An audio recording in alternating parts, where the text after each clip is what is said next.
Hi, it's Jeff at Slavens Racing, and this is about installing a Slavens Easy idle screw. The same procedure basically applies to the air screw as well. This is the idle screw here, and the air screw is down here, this brass one. So first you just have to remove the idle screw, and I like to remove this vent tube, get it out of the way. It really helps when you're putting the new screw in so that you don't cross thread it. Just get that out of your way. So I'll just unscrew this. I've already loosened it up. And then you have to take the spring off of this screw and use the spring on the new screw.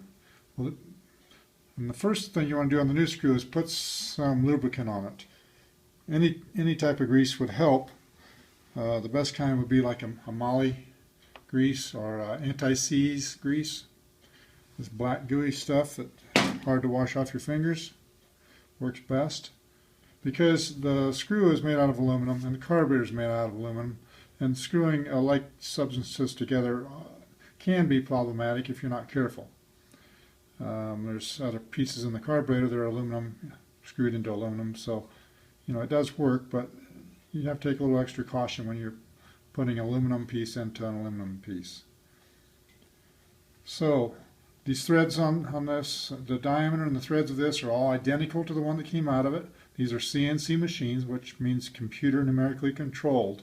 So every single one of these screws is made identical to the one that came out as far as the thread pitch and diameter. They definitely fit correctly. You just have to be careful and make sure you don't cross thread them or get in a hurry here, and make sure your carburetor is clean in that area so you don't push dirt into the hole.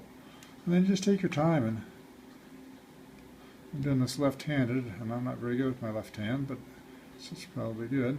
So it starts in there, and it should feel nice and smooth. If it doesn't, you've probably cross-threaded it. So just screw it in. Now I'm filling the spring tension. It's also pushing up on the slide. I recommend that you reach up and grab your throttle and turn this throttle and hold the slide wide open, because otherwise you're pushing on the slide, and that can be a problem when you're trying to get this thing started. And if it feels a little tough in some area, maybe there's a little something in there, a bird, just back it up and then screw it back in a little bit. Back it and screw it in a little. Don't just force the thing in there. You could damage the carburetor, or at the very least damage the screw. So from here you'll have to start the bike up in order to set the idle correctly. Don't screw it in too far to where the idle is stuck real high. Right there should work. And then just put this vacuum tube back on. Now for this video I removed the gas tank, but you do not have to remove the gas tank. This is very easily accessed with the gas tank on. I just removed it so you could see better in the video. So that's really all there is to it. The air screw, which is down here, is basically the same procedure. Put some lubricant on it. It has an O-ring, a washer, and a spring on it, so make sure you don't lose those items when you're taking the screw out. Be very careful not to lose them. And the order on the air screw is the first thing in the hole is the O-ring, then the washer, then the spring, then the screw.